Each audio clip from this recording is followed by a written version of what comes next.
인류는 7만 년 전 우리 조상인 호모사피엔스가 우연히 인지혁명을 통해서 모든 동식물뿐 아니라 두뇌도 비슷하고 체격은 더 큰 네안데르탈인을 제압하고 지구의 영장류로 등극하게 됩니다. 세 가지 혁명인 인지혁명, 농업혁명, 과학혁명을 통해서 호모사피엔스는 전 지구를 지배하게 되고 이제는 신이 된 인류인 호모데우스가 되려고 합니다. 인지혁명이란 상상력인 허구를 통해서 의사소통 능력을 강화시키고 대규모 집단을 형성하는 것을 뜻합니다. 대표적인 허구로 신화 종교돈, 제국을 예로 들 수 있습니다.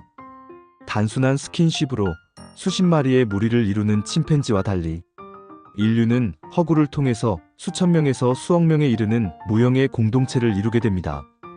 토끼 2마리를 잡은 동료에게 1마리씩 나눠 가지면 죽고 나서 좋은 곳에 갈 수 있다고 말하는 종교. 민족이라는 가상의 신념을 공유하는 제국주의, 화폐라는 종이의 가상의 가치를 매기는 자본주의가 모두 인지혁명을 가능하게 한 허구들입니다. 나아가 농업혁명을 통해 인류는 수렵생활을 접고 식물 재배를 통해 함께 모여 살면서 점점 더 커진 대규모 집단과 사회를 이루게 합니다. 또한 제국주의에 도움이 된다는 것을 알게 된 지배층의 투자로 과학이 눈부시게 발전하는 과학혁명도 따라오게 됩니다. 과학혁명은 에너지 고갈과 생물학적 한계를 극복하기 시작하고 마침내 죽음을 극복하는 새로운 인간을 만들어내기 위한 방법까지 고안하게 됩니다. 죽음을 극복하는 방법에는 생명공학, 사이보그공학, 비유기물공학 3가지 방법이 있습니다. 마블 어벤져스에 나오는 주인공들처럼 생명공학이란 약물로 초인이 되는 캡틴 아메리카, 사이보그공학이란 모든 인체를 기계로 대체 가능한 아이언맨, 비유기물공학이란 유기체인 몸에서 비유기체인 컴퓨터에 의식을 업로드하는 울트론과 같습니다.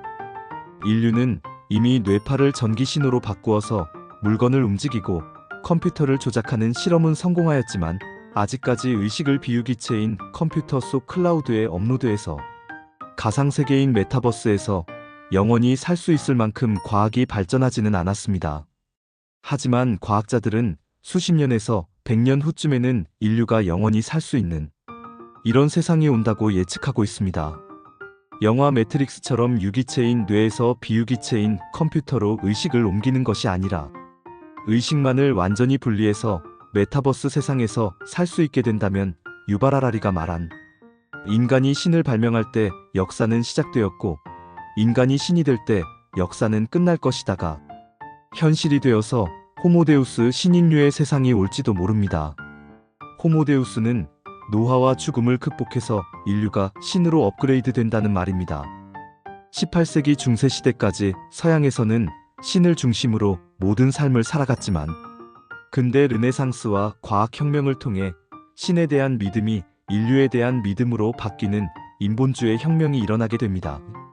하지만 세계 1, 2차 대전을 거치면서 인간 중심의 인본주의, 꿈을 실현하는 과정에서 나오는 많은 과학기술들이 인본주의를 해치게 되는 역설적인 상황도 펼쳐지게 됩니다.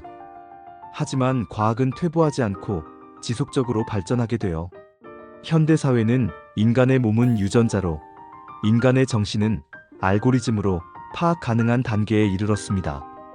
파악 가능하면 개조할 수 있고 업그레이드도 할 수 있으므로 인본주의에서 가장 중요한 인간의 의지도 맞춤형으로 얻을 수가 있습니다. 즉 알고리즘에 의한 데이터로 모든 자유의지를 컨트롤하고 예측할 수가 있게 됩니다. 중세의 권위주의적 종교는 근대와 현대를 거치면서 인간을 신격화하는 인본주의적 종교로 바뀌게 되고 미래 사회는 데이터로 모든 앞날을 예측 가능하게 하는 데이터의 종교, 데이터교로 차츰 믿음의 대상이 바뀌고 있습니다. 하지만 의식은 없이 지능만 가진 데이터 알고리즘이 우리 자신보다 우리를 잘 알게 되어서 우리를 조절 가능하게 된다면 인류의 미래는 어떻게 될까요? 18세기에는 신 중심에서 인간 중심으로 신을 밀어내었지만 21세기에는 인간 중심에서 데이터 중심으로 인간을 밀어내고 있습니다. 예를 들면 데이터 기반 마케팅으로 앞으로는 물품 구매를 위해 홍보가 필요 없이 알고리즘이 개인의 취향에 맞춤형으로 모든 쇼핑이 가능하게 될 것입니다. 그렇다면 AI가 지배하게 될 미래 사회는 유토피아일까요? 디스토피아일까요? 신화 종교돈, 제국과 같은 허구가 인류 문명의 발전 원동력이었듯이 정보의 연결망이 이제 호모사피엔스에서 호모데우스로 인류를 변화시켜 나갑니다. 하지만 AI는 인류의 도구가 아닌 스스로 생각하는 주체적인 정보 네트워크의 구성원이 될 가능성이 높습니다. AI는 의식은 없지만 뛰어난 지능이 있습니다. 그러므로 도덕적이지는 않은데 능력은 뛰어난 사이코패스나 초능력을 가진 아기와 같습니다. 앞으로 이 아기가 더 성장해서 어른이 된다면 어떻게 될까요? 인류의 친구가 될 수도 있고 적이 될 수도 있습니다. 그러므로 만약 AI에게 지구의 환경을 살리라는 미션을 주었을 때 AI는 아무 의식 없이 지구 환경을 가장 더럽히는 인류를 말살하려고 할지도 모릅니다. AI에 의해 일자리가 없어지고 인간의 결정권은 알고리즘에 의해 지배되고 데이터에 의한 디지털 독재가 일어나고 데이터를 가진 자가 미래를 지배하게 됩니다. AI 알고리즘이 나에게 최적화된 상품을 추천하므로 광고는 사라지고 인간의 결정 능력이나 직관은 불필요해지게 됩니다. AI가 더욱 힘이 세지고 AI가 우리의 모든 삶을 대체하게 될 호모데우스의 시대가 왔을 때 우리는 어떤 마음가짐으로 살아야 할까요? 유발 하라리는 다소 엉뚱하지만 그 해결책은 명상이라고 답합니다. 무념무상이 되어서 자신의 실체, 감각을 느끼면서 어떤 허구나 이야기에도 영향받지 않는 부처와 같은 삶이 우리와 AI를 친구로 만들 수 있고 복잡해진 우리의 미래를 긍정적으로 변화시킬 수 있다고 말합니다.